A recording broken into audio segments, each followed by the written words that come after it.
La sociedad europea en la Edad Moderna se dividió en tres estamentos: nobleza, clero y pueblo llano, tercer estamento, y de los tres estamentos se dividían luego en facciones diferentes. La sociedad del antiguo régimen se dividió en tres estamentos: nobleza, clero y pueblo llano o tercer estado. Y por ello se llamó sociedad aristocratizante. Y la división social se basó en el privilegio jurídico. Prácticamente era nobleza, clero y pueblo llano o tercer estado, como estaban divididos los estamentos en el antiguo régimen, y se la llamó sociedad aristocratizante. Y bueno, la división social se basó en el privilegio jurídico. Al final, quien más poder tenía se libraba de ciertas cosas o tenía sus propias leyes para librarse de cualquier cargo en su contra. De ahí que nobleza y clero tuviesen privilegios porque no pagaban impuestos, tenían leyes y tribunales propios, poseían tierras, dominaban los cargos de la administración, y el pueblo llano pues, se ocupaba de las actividades productivas y disponía de sus recursos y fuerza de trabajo para sobrevivir. Pero al final es la nobleza y el clero tienen privilegios, no pagan impuestos, tienen leyes propias, tribunales propios, tierras, y además también estaban dentro de los cargos de la administración de las monarquías europeas. El pueblo llano trabajaba para su propia subsistencia. De ahí que los privilegiados fuesen una minoría. Claro, una minoría que tenía mayor control político y mucho poder. Claro, en Francia había 350.000 nobles y 120.000 cleros. Pero, claro, ese 2% era el que tenía el mayor control político, bueno, en la Edad Moderna en general, pero no era solo en Francia, era en el resto de monarquías europeas. Era una sociedad basada en la desigualdad de origen, pues nació en un estamento y era muy difícil cambiar de posición social, es muy raro. Es decir, si nacías noble eras noble, si nacías dentro del estamento eclesiástico eras eclesiástico, y luego ya había diferencias, claro. Dentro de los nobles, la iglesia, y si nacías campesino, pues lo mismo, o burgués, o en otro ámbito eh, urbano. De ahí que esta división social rígida y desigual generó la oposición de ciertos grupos, entre los que echaron raíces con las ideas reformistas y revolucionarias, que es lo que provocó en 1789 en Francia. De ahí que Francia, con la Revolución Francesa, fuese el punto de inflexión en la historia contemporánea de Europa. Pero claro, vino precedida la Revolución Francesa por la Revolución Americana. Bueno, pues división de estamentos, nobleza, clero y pueblo llano. No pagaban la nobleza y el clero impuestos, tenían leyes, tribunales, tierras. El pueblo llano trabajaba para su propia subsistencia. Los privilegiados eran minoría, un 2%. Y claro, era imposible si nacías en un estamento cambiar de posición. Eso es lo que provocó al final, por los problemas que hubo en Francia, de las crisis económicas, que se produjese el estallido de la Revolución Francesa, que vino precedido también por la Revolución Americana, cuando las colonias se independizaron de su metrópoli británica. La burguesía ascendió en el siglo XVIII, pero la nobleza tuvo un gran crecimiento. Durante la Edad Moderna, bueno, pues estaba dominada por los valores y gustos aristocráticos, que eran al final el modelo a seguir. La burguesía creció en el siglo XVIII, pero claro, la nobleza tuvo un gran crecimiento y claro, el modelo a seguir de la Europa de la Edad Moderna eran los valores, gustos aristocráticos. Al final era lo que iba, bueno, lo que existía en aquella época, durante todo el periodo moderno.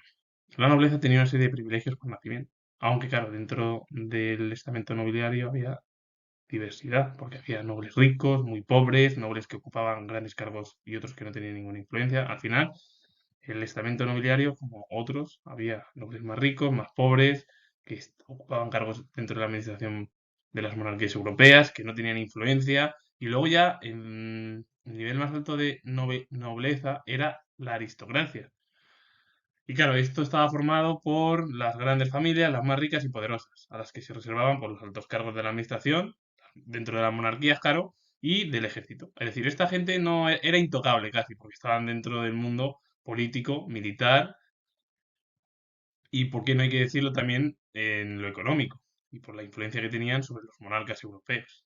En Francia, la aristocracia poseía la mitad del suelo cultivable y grandes mansiones, mientras que en Rusia había señores que poseían cientos de miles de siervos, para que se vea el gran poder que tenía la aristocracia durante 3 siglos. y la influencia que tuvo, porque las grandes familias se acercaban a las monarquías, sobre todo a los monarcas europeos. Los aristócratas despreciaban a los grupos inferiores y el trabajo productivo. Siempre pasa lo mismo, pero bueno, no voy a decir nada. Poseían un alto sentido de grupo social excluyente, se casaban entre ellos, tenían elevados ingresos derivados de la posesión de la tierra, del comercio y de las rentas señoriales y monopolizaban el gobierno. Durante el siglo XVIII el poder de la aristocracia creció mientras que la situación de la nobleza se debilitó. Esto acercó las posiciones de la alta burguesía y también de la propia nobleza. Al final, los aristócratas tenían gran poder, se casaban entre ellos, tenían grandes posesiones de tierras, comercio, de las rentas señoriales, monopolizaban los gobiernos al final y tuvieron tanto poder la aristocracia que es que desplazaron directamente a la nobleza, porque es que la propia alta burguesía y la alta nobleza tuvieron además un desplazamiento bastante hacia atrás porque la propia aristocracia los acercó. En sí, en eso es decir, que les quitó un poco de poder y la aristocracia obtuvo más y más y más. Y al final la aristocracia se acercó mucho más a las monarquías de Europa. Claro, pero al final nobleza y aristocracia son diferentes. Es verdad que dentro del estamento nobiliario había diferencias y que la aristocracia era el más alto poder, que estaban dentro ya del mundillo de la política, de la economía y bueno, y del ámbito militar, todo ello. De ahí que, claro, tuviesen gran influencia en bueno, en el gobierno, que tuviesen rentas señoriales, que tuviesen también posesiones del comercio, de tierras, en general de todo. De ahí que muchos de los grupos que estaban cerca de la aristocracia, como la nobleza y la burguesía, pues tuviesen que, bueno, que bajar un peldaño, tanto la alta burguesía como la alta nobleza, es decir, bajaron porque la aristocracia tomó además las propias posiciones de estos dos grupos destacados. El estamento eclesiástico se dividió como el nobiliario, eran los dos grupos que tenían privilegios, sus propias leyes, tribunales, tierras, etc. De ahí que el clero regular, que era el más bajo, estuviese formado por monjes, monjas, abades, abadesas, otros miembros de las órdenes monásticas y religiosas, y el clero secular comprendía el resto de los miembros de la iglesia, curas de todo tipo, canónigos, seglares, etcétera, etcétera, etcétera. Claro, y hay que decir que los religiosos tuvieron gran poder en países de Europa, como los nobles. Había en España, en los estados italianos, en Francia, en Polonia, en Rusia, porque es que además el propio clero no pagaba impuestos. La nobleza tampoco. Tenían leyes y tribunales propios. La nobleza también los tenía. Y tenía una serie de privilegios que existían en el ámbito nobiliario. Además de las rentas que les proporcionaban las muchas tierras que eran propiedad de la iglesia, recibían el diezmo o décima parte de la cosecha de todos los campesinos. Al final se beneficiaban de todo ello. Claro, sabiendo esto, el privilegio que tenía el clero era igual que la nobleza. Tenían sus propios tribunales, leyes, no estaban exentos de pagar impuestos, recibían el diezmo, que es la décima parte que trabajaban los propios campesinos para la iglesia, pues todo ello al final. Dentro del clero había diversidad, como sucedía también en la nobleza, que estaba el alto clero, cardenales, arzobispos, obispos, es decir, gente que tenía gran poder y tenían, pues eso, gran poder político, económico y controlaba grandes riquezas. La mayoría de los curas, frailes y monjas vivían de forma modesta, incluso en la pobreza. Ya se ve que hay un alto clero, un bajo clero, que el bajo clero al final son frailes, curas, monjas que vivieron su vida de forma modesta, incluso es que vivieron esta gente, el bajo clero, en la propia pobreza. Su consideración social derivaba de su función de interlocutor entre las personas y Dios. Más o menos ya sabemos lo que es la iglesia, la vida terrenal o la vida de arriba, del cielo, y la carrera eclesiástica fue la vía para acceder desde el estado llano a un estado privilegiado. Es verdad que si te incorporabas al clero podías cambiar de posición, tener una vida algo mejor, pero bueno, al final explicado todo ello es que había clero regular, clero secular, más alto. Había también el clero, que era pues, un arzobispo, un cardenal, un obispo. Otros era el bajo clero, curas, frailes y monjas que vivían de, de forma modesta. Incluso estas figuras vivían en la pobreza total. Hay que decir que recibían el diezmo, décima parte de la cosecha que trabajaban los propios campesinos, que tenían privilegios como la nobleza, que había gran influencia en muchos países europeos, hay que decirlo, y entre ellos sale España. Aquí en España hubo gran influencia bueno, de la religión en sí, y bueno, hasta hace muy poquito ha habido, en torno al ámbito eclesiástico en nuestro país. Y en otros lados también de Italia, en otros estados, en Francia también, en Polonia, en Rusia, en muchos sitios han tenido gran influencia, pero vamos, que no solo eran estos países nombrados, sino muchos más.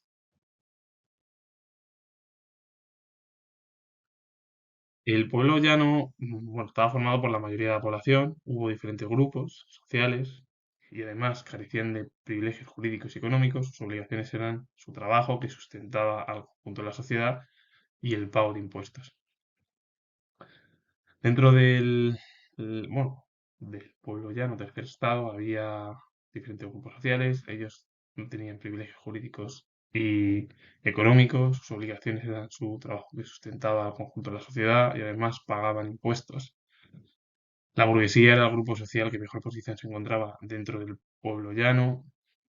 Este grupo estaba formado por, bueno, comerciantes, propietarios de talleres y otros negocios, rentistas, funcionarios, profesionales, médicos, artistas, hombres de letras y científicos. Es decir, que era un grupo bastante importante y con una gran formación. Este grupo representaba el espíritu de iniciativa económica y, en cierta medida, también cultural de las sociedades europeas de los siglos XVII y XVIII. A pesar de su sector social básico en torno al desarrollo económico, su papel social era muy reducido, porque tuvieron gran importancia la burguesía en la economía, a diferencia del papel social que era muy reducido, porque todo estaba en manos de la aristocracia y de las instituciones eclesiásticas. En algunos países sí que la burguesía ejerció un papel predominante, como fue Gran Bretaña, Suiza y las Provincias Unidas, debido a los regímenes parlamentarios que surgieron en los tres, y sobre todo más destacados Gran Bretaña y las Provincias Unidas. Pero claro, en el resto de Europa su influencia era reducida, porque es que además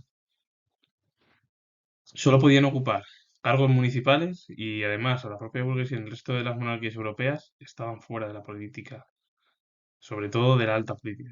Quien estaba bajo control era, pues, la aristocracia, la iglesia, etcétera, etcétera. Bueno, la nobleza y la iglesia, para resumirlo.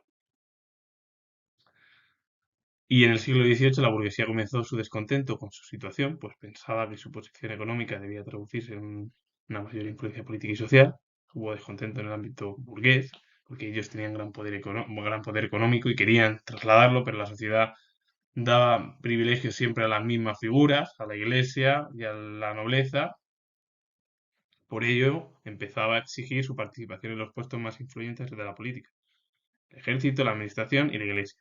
Ellos querían tener un punto de partida en torno a exigir que querían participar en la política, en el ámbito militar, en la administración del Estado, en el ámbito eclesiástico, etcétera, etcétera. Claro, muchos burgueses enriquecidos intentaron ascender socialmente a través del matrimonio con personas de la nobleza. Y los burgueses que tenían más dinero, el objetivo era casarse eh, con figuras de la nobleza para tener mayor rango, bueno, en torno a los privilegios y para poder acceder a mejores puestos. Eso es lo que ellos, bueno, la propia burguesía pedía. En el tercer estado no solo existía el ámbito burgués. Había otros grupos urbanos que eran aprendices y oficiales de talleres y empleados de las tiendas y servicio doméstico, fundamentalmente. Carecían de propiedades, tenían un nivel de vida muy modesto y vivían de sus escasos sueldos. Claro, en realidad eran figuras que vivían trabajando para poder subsistir, nada más. Y el último grupo en el escalafón social era el de los marginados que abundaban en las ciudades. Entre ellos había pícaros, mendigos, delincuentes, prostitutas, otras personas que no se dedicaban a una actividad productiva y vivían aprovechando las oportunidades según surgían. Es decir, claro, luego había otros grupos. Es verdad que otros grupos urbanos, pues eran aprendices, oficiales de talleres, empleados de las tiendas y servicio doméstico, fundamentalmente. Ellos vivían al final de sus escasos sueldos, tenían un nivel de vida muy modesto, como también carecían de propiedades. Y claro, luego había otros grupos dentro de los marginados, que eran los que más abundaban en las ciudades, pícaros, porque había mendigos, porque había delincuentes, porque había prostitutas y otras personas que no realizaban una actividad productiva y que vivían aprovechando de cualquiera de las oportunidades que les surgiesen. Al final, es decir, era otro grupo y por tanto había grupos urbanos que tenían su propio, bueno, trabajo y subsistencia en torno al dinero y otros que vivían, pues, bueno, de otras formas. Pero también intentaban conseguir su productividad mediante dinero y otras, bueno, y otras cosas. El 80% de la población europea durante el antiguo régimen era campesina. Buena parte de las tierras estaban en manos de la nobleza y la iglesia. Los campesinos trabajaban como vasallos, siervos o arrendatarios. Sin embargo, también había campesinos propietarios de sus tierras y algunos incluso se habían enriquecido. Claro, en el antiguo régimen la gran mayoría de la población era campesina. Y claro, las tierras estaban en manos de la nobleza, de la iglesia, y los propios campesinos trabajaban como vasallos, siervos o arrendatarios. Aunque hubo campesinos, es decir, había diferentes ámbitos dentro del campesinado en torno a su estatus social, porque unos campesinos vivían de sus propias tierras y incluso se enriquecieron en su momento. Es decir, que fue, pues al final una división. Había, pues la gran mayoría de los campesinos trabajaban las tierras bueno, de la nobleza y de la iglesia, que eran los estamentos privilegiados. Pero había otros que tuvieron sus propias propiedades de tierra y bueno, se habían enriquecido en su momento. Generación tras generación, los campesinos pasaban sus vidas sin apenas moverse de su lugar de nacimiento, preocupados por sobrevivir en los límites de su comunidad, conformaban un mundo cerrado poco dispuestos a cambios. En general, los niveles de la simple subsistencia apenas se superaban y desconfiaban de lo nuevo y lo foráneo. Es decir, al final ellos vivían para trabajar en el lugar donde habían nacido. Y tenían miedo o desconfiaban de lo nuevo o, bueno, y lo foráneo, es decir, algo que era novedoso para ellos, sobre todo eso. Pero es verdad que, claro, con el capitalismo y la revolución industrial hubo cambios en torno a las sociedades. Pero esta situación no evitó los conflictos sociales en el mundo rural, movidos casi siempre por la desigualdad de distribución de la propiedad de la tierra, los impuestos y las malas cosechas. Francia fue el país que mayor número de revueltas campesinas conoció durante los siglos XVII y XVIII. Protesta por los elevados impuestos reales, la presión señorial o la carestía. Claro, había movimientos en torno al mundo rural a través de los conflictos, querían la propiedad de la tierra, porque tenían que pagar muchos impuestos al Estado, porque las cosechas a veces no eran positivas, sino totalmente eran malas.